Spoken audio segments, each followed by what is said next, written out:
आदरणीय सभापति जी, इस सदन में अंग्रेजों को याद किया गया। अब राजा महाराजाओं का तो अंग्रेजों के साथ गहरा नाता रहा था उस समय, तो अब मैं जरा पूछना चाहता हूं कि अंग्रेजों से कौन इंस्पायर्ड था।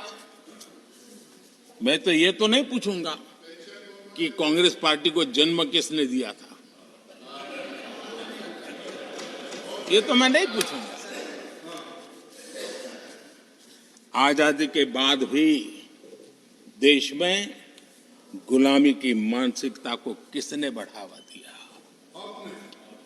अगर आप अंग्रेजों से प्रभावित नहीं थे तो अंग्रेजों की बनाई दंड संहिता, पिनल कोड, आपने क्यों नहीं बदली?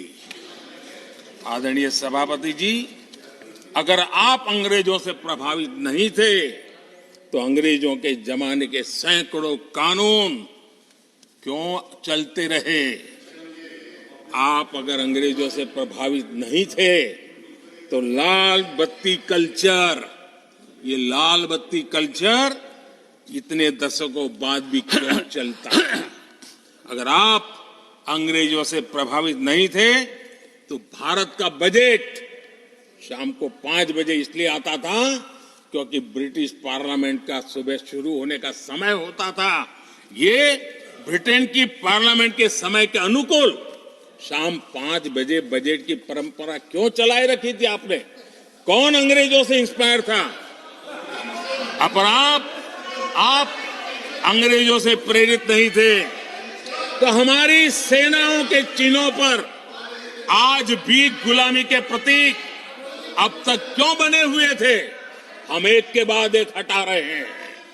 अगर आप अंग्रेजों से प्रेरित नहीं थे तो राजपथ को कर्तव्य पथ बनने के लिए मोदी का इंतजार क्यों करना पड़ा? आदरणीय सभापति जी, अगर आप अंग्रेजों से प्रभावित नहीं थे तो अंडमान और निकोबार, इन द्वीप समूहों पर आज भी अंग्रेजी सत्ता के निशान क्यों लटके पड़े थे? आदरणीय सभापति जी, अगर आप अंग्रेजों से प्रभावित नहीं थे तो इस देश के सेना के जवान देश के लिए मन मिटते रहे, लेकिन देश के जवानों के सम्मान में एक वॉर मेमोरियल तक आप बना नहीं पाए थे। क्यों नहीं बनाया? अगर आप अंग्रेजों से इंस्पायर्ड नहीं थे, प्रभावित नहीं थे, तो भारतीय भाषाओं को हीन भावना से क्यों देखा? स्थानीय भाषा में पढ़ाई के प्रति आप लोगों की बेरुखी क्यों थी?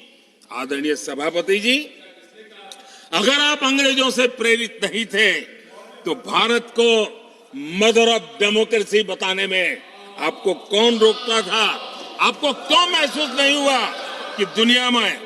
आदरणीय सभापति जी, मैं सैकड़ों उदाहरण दे सकता हूं कि आप किस प्रभाव में काम करते थे और देश को सुनते ये सारी बातें याद आने वाली है।